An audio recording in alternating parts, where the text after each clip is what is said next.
Indonesia terus mengembangkan infrastruktur transportasi guna meningkatkan konektivitas antar wilayah, dan proyek jalan tol menjadi salah satu upaya utama. Namun, tak semua proyek tol berjalan mulus. Ada dua proyek tol besar yang saat ini menghadapi tantangan serupa, namun dengan progres yang berbeda, yakni Tol Getaci dan Tol Gilimanuk Mengwi. Kedua proyek ini sama-sama menghadapi masalah utama, yaitu gagal lelang dan mundurnya investor. Namun, terdapat perbedaan signifikan dalam perkembangan pembebasan lahan yang mempengaruhi kelanjutan konstruksi. Tol Gilimanuk Mengwi yang direncanakan menjadi tol terpanjang di Pulau Bali menghadapi jalan terjal sejak awal. Proyek yang seharusnya menjadi kebanggaan Bali ini harus terhenti setelah investor yang telah ditunjuk melalui Perjanjian Pengusahaan Jalan Tol atau PPJT mundur pada tahun 2022. Alasan utama mundurnya investor adalah ketidakmampuan dalam memenuhi pembiayaan proyek yang menyebabkan pembangunan jalan tol ini mangkrak. Kondisi ini berdampak langsung pada masyarakat yang lahannya terdampak oleh proyek. Ketidakpastian nasib lahan mereka menimbulkan keresahan yang memicu berbagai aksi protes. Sayangnya, meskipun protes telah dilakukan berulang kali, kepastian kelanjutan proyek belum juga ada. Lelang ulang sudah beberapa kali dilaksanakan, namun belum ada investor yang lolos seleksi. Masalah ini diperparah oleh adanya keterkaitan antara investor baru yang berminat dengan investor lama yang mundur, sehingga semakin memperumit proses pemilihan investor. Saat ini, Direktorat Jenderal Pembiayaan Infrastruktur di bawah Kementerian Pekerjaan Umum dan Perumahan Rakyat atau PUPR sedang melakukan evaluasi terkait skema pengusahaan proyek ini. Evaluasi tersebut mencakup berbagai aspek, mulai dari teknis, keuangan, hingga pengaturan lainnya.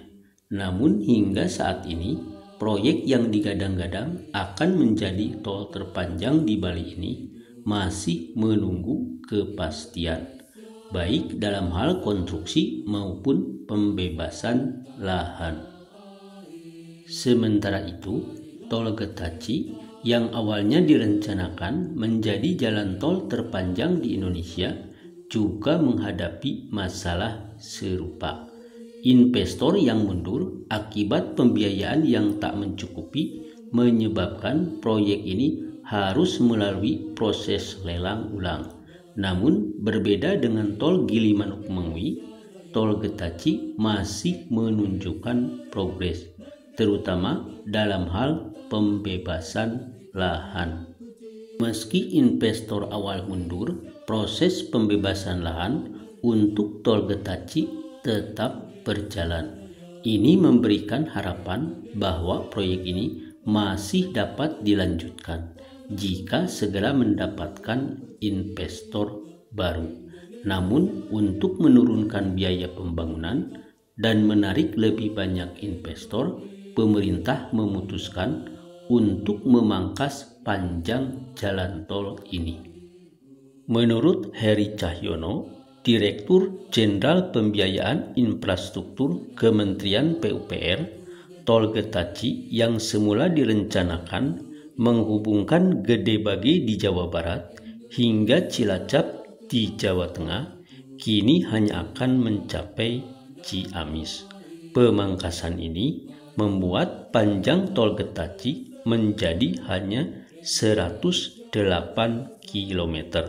lebih pendek dibandingkan dengan tol Cikopo Palimanan yang mencapai 116,75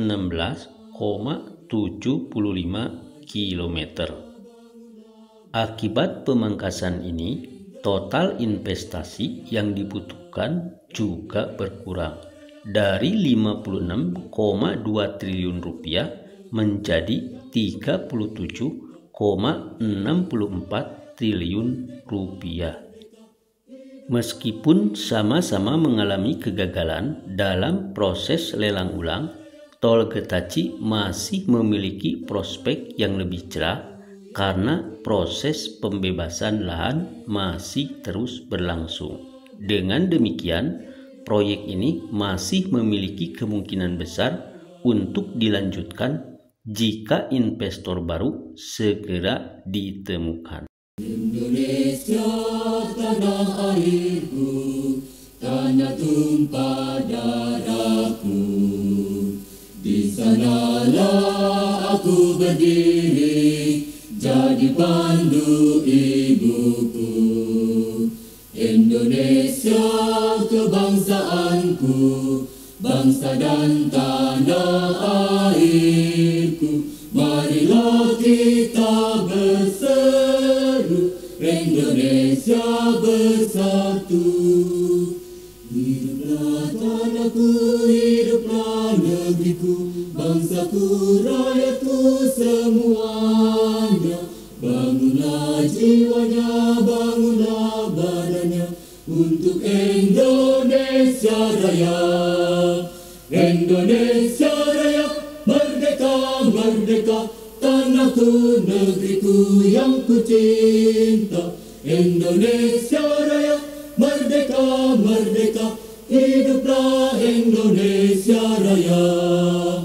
Indonesia Raya, merdeka, merdeka, tanahku, negeriku yang ku cinta. Indonesia Raya, merdeka, merdeka, hiduplah Indonesia Raya.